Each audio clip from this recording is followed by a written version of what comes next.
మెంబరే కానీ ఎవరైనా కానీ సపోర్టరే కానీ వీళ్ళందరూ కూడా నోబుల్ పనిలో ఉన్నారు. వీళ్ళంతా చేస్తారు ఎందుకంటే ఈయన ప్రాణం వాళ్ళ చేతిలో పెట్టేస్తారు కాబట్టి. ఈరోజు సామాన్యులకు వీళ్ళు సేవ చేస్తారు. అయితే దీని వెనుక ఉన్న కుట్ర ఏందో చెప్తా. ఇక మీరు ఎందుకు బాగా పనిచేస్తున్నారు, వీళ్ళ వల్ల ఈ రోజు ప్రసూతి మరణాలు తగ్గినాయి. ప్రసూతి మరణాలు తగ్గితే ఏంటి, ఈ రోజు గవర్నమెంట్ దవాఖానకు ప్రభుత్వ దవాఖానలో భయపడి వీళ్ళంతా వెళ్ళిపోవాలి, కార్పొరేట్ దవాఖానలో పోవాలి.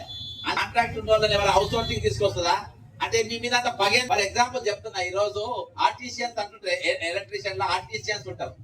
ఆ ఆర్టిషియన్స్ అవుట్ సోర్సింగ్ కింద గుంజేరు.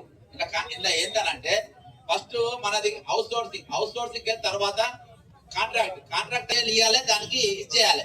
అవన్నీ చేయాల్సి వస్తాయని మీరు డిగ్రేడ్ చేశారు. ఎందుకంటే ఇవాళ ర్యాంకింగ్ ఇవాళ భారతదేశంలో మీరు 3వ rank Telangana national health mission తీసుకొచ్చిందంటే అవార్డు ఇచ్చే బదులు ఈ రోజు డిగ్రేడ్ చేసిండ్రు. రివార్డులు ఇచ్చే బదులు ఏం చేసిండ్రు, డిగ్రేడ్ చేసిండ్రు. సెక్యూరిటీ సిబ్బంది యొక్క జీతభత్యాలు కూడా పెంచాలి, వాళ్ళకు కూడా ఉద్యోగం క్రమబద్ధీకరించాలని డిమాండ్ చేస్తున్నారు.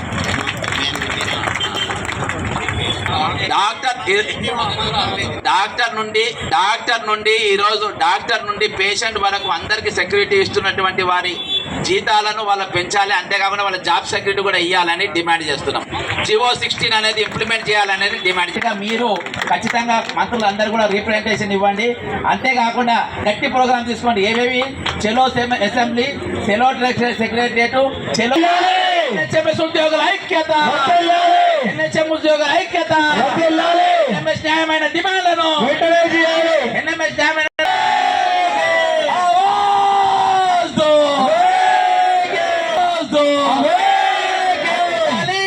ఉద్యోగుల ఐక్యత, ఎన్హెచ్ఎంఎస్ ఉద్యోగుల ఐక్యత.